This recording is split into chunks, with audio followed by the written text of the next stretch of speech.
अध्यक्ष महोदय, मुंबईचा जवळ असलेला वाढवण बंदराची आता कामाची सुरुवात अध्यक्ष महोदय होत आहे.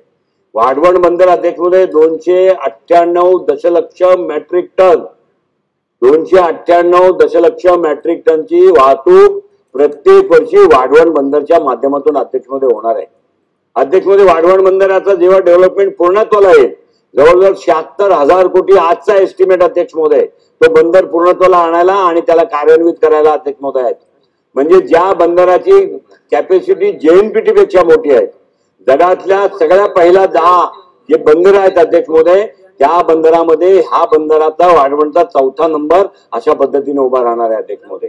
तर त्यासाठी लागणारा इन्फ्रास्ट्रक्चर, त्या बंदराला अध्यक्ष महोदय जे माल पोहोचवले जाणार आहेत त्याचा अधिकाधिक लाभ हा महाराष्ट्राला अध्यक्ष महोदय मिळणार आहे. आपण आज समृद्धी महामार्ग त्या तिकडे आपण अध्यक्ष महोदय कार्यान्वित केलाय.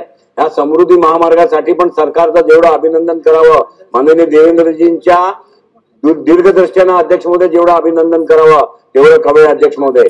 18 जिल्हे महाराष्ट्रातले त्या समृद्धी महामार्गाला जोडून आहेत. त्याचं इंडस्ट्रियल ग्रोथ अध्यक्ष महोदय पुढच्या काळामध्ये होणार आहे.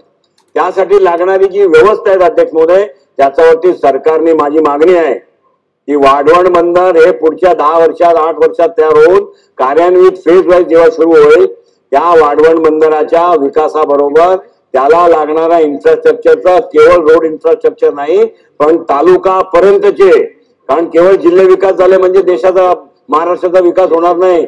शेवटचं गाव असेल अध्यक्ष महोदय, जिथे कॉटेज इंडस्ट्री चालू असेल, तिथे हाऊसिंग होम इंडस्ट्री चालू असेल, घरात बसून माणूस काम करणार असेल, स्मॉल स्केल इंडस्ट्री MSMEच्या माध्यमातून कार्य होत असतील, तर अध्यक्ष महोदय तोही इन्फ्रास्ट्रक्चर या वाढवण बंदरला कनेक्टिंग करण्यासाठीची योजना सरकारने आखली पाहिजे, त्याची तयारी केली पाहिजे. त्यासाठी लागणारी जी व्यवस्था असेल त्याचे टप्पे ठरवायला लागतील.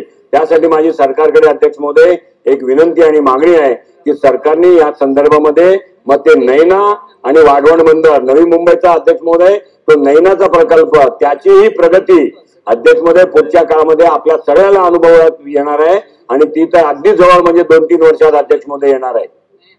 तर नैना प्रकल्प अध्यक्ष महोदय आणि वाढवण बंदरच्या प्रकल्पाला ज्या इन्फ्रास्ट्रक्चर आणि पायाभूत सुविधा लागणार आहे त्या संदर्भातली शिफारसी करण्यासाठीची तज्ञांची एक समिती, जे इन्फ्रास्ट्रक्चर डेव्हलपमेंट मधले काम करणारी लोक असतील, जे आर्थिक क्षेत्रामध्ये काम करणारी लोक असतील, जे प्लॅनिंग मध्ये नियोजन मध्ये काम करणारी लोक असतील, ज्या अध्यक्ष महोदय एक्सपर्टाईज असतील, त्यांची एक समिती नेमून या संदर्भाचा अहवाल सरकारने घ्यावा आणि त्याच्यावरती काम करण्याची अध्यक्ष महोदय आपल्याला गरज आहे.